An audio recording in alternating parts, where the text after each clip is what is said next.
अध्याय 8 भगवत प्राप्ति। अर्जुन ने कहा, हे भगवान, हे पुरुषोत्तम, ब्रह्म क्या है, आत्मा क्या है, सकाम कर्म क्या है, यह भौतिक जगत क्या है तथा देवता क्या है? कृपा करके यह सब मुझे बताइए। हे मधुसूदन, यज्ञ का स्वामी कौन है और वह शरीर में कैसे रहता है, और मृत्यु के समय भक्ति में लगे रहने वाले आपको कैसे जान पाते हैं? भगवान ने कहा, अविनाशी और दिव्य जीव ब्रह्म कहलाता है और उसका नित्य स्वभाव अध्यात्म या आत्म कहलाता है। जीवों के भौतिक शरीर से संबंधित गतिविधि कर्म या सकाम कर्म कहलाती है। हे देहधारियों में श्रेष्ठ, निरंतर परिवर्तनशील यह भौतिक प्रकृति अधिभूत कहलाती है। भगवान का विराट रूप, जिसमें सूर्य तथा चंद्र जैसे समस्त देवता सम्मिलित हैं, अधिदैव कहलाता है तथा प्रत्येक देहधारी के हृदय में परमात्मा स्वरूप स्थित मैं परमेश्वर अधियज्ञ कहलाता हूँ। और जीवन के अंत में जो केवल मेरा स्मरण करते हुए शरीर का त्याग करता है, वह तुरंत मेरे स्वभाव को प्राप्त करता है। इसमें रंच मात्र भी संदेह नहीं है। हे कुंती पुत्र, शरीर त्यागते समय मनुष्य जिस जिस भाव का स्मरण करता है, वह उस भाव को निश्चित रूप से प्राप्त होता है। अतएव हे अर्जुन, तुम्हें सदैव कृष्ण रूप में मेरा चिंतन करना चाहिए और साथ ही युद्ध करने के कर्तव्य को भी पूरा करना चाहिए। अपने कर्मों को मुझे समर्पित करके तथा अपने मन एवं बुद्धि को मुझ में स्थिर करके तुम निश्चित रूप से मुझे प्राप्त कर सकोगे।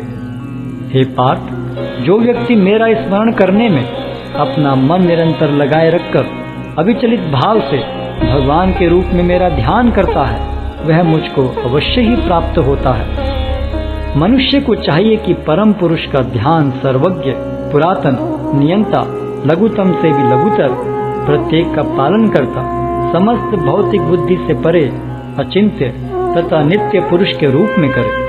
वे सूर्य की भांति तेजवान हैं और इस भौतिक प्रकृति से परे दिव्य रूप हैं। मृत्यु के समय जो व्यक्ति अपने प्राण को भौहों के मध्य स्थिर कर लेता है और योग शक्ति के द्वारा अविचलित मन से पूर्ण भक्ति के साथ परमेश्वर के स्मरण में अपने को लगाता है, वह निश्चित रूप से भगवान को प्राप्त होता है। जो वेदों के ज्ञाता हैं, जो ओंकार का उच्चारण करते हैं और जो संन्यास आश्रम के बड़े बड़े मुनि हैं, वे ब्रह्म में प्रवेश करते हैं। ऐसे सिद्धि की इच्छा करने वाले ब्रह्मचर्य व्रत का अभ्यास करते हैं। अब मैं तुम्हें वह विधि बताऊंगा जिससे कोई भी व्यक्ति मुक्ति लाभ कर सकता है। इस योगाभ्यास में स्थित होकर तथा अक्षरों के परम संयोग यानी ओंकार का उच्चारण करते हुए यदि कोई भगवान का चिंतन करता है और अपने शरीर का त्याग करता है, तो वह निश्चित रूप से आध्यात्मिक लोकों को जाता है।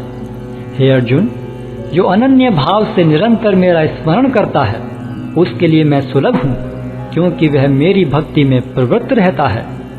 मुझे प्राप्त करके महापुरुष, जो भक्ति योगी हैं, कभी भी दुखों से पूर्ण इस अनित्य जगत में नहीं लौटते, क्योंकि उन्हें परम सिद्धि प्राप्त हो चुकी होती है।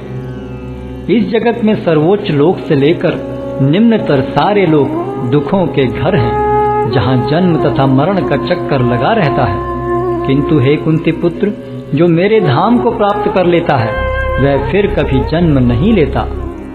मानवीय गणना के अनुसार 1000 युग मिलकर ब्रह्मा का एक दिन बनता है और इतनी ही बड़ी ब्रह्मा की रात्रि भी होती है।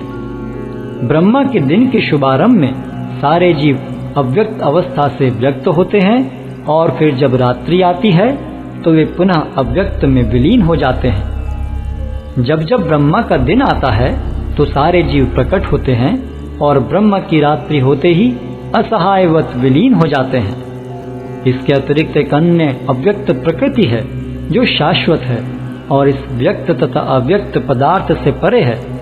यह परा और कभी नाश न होने वाली है। जब इस संसार का सब कुछ लय हो जाता है, तब भी उसका नाश नहीं होता।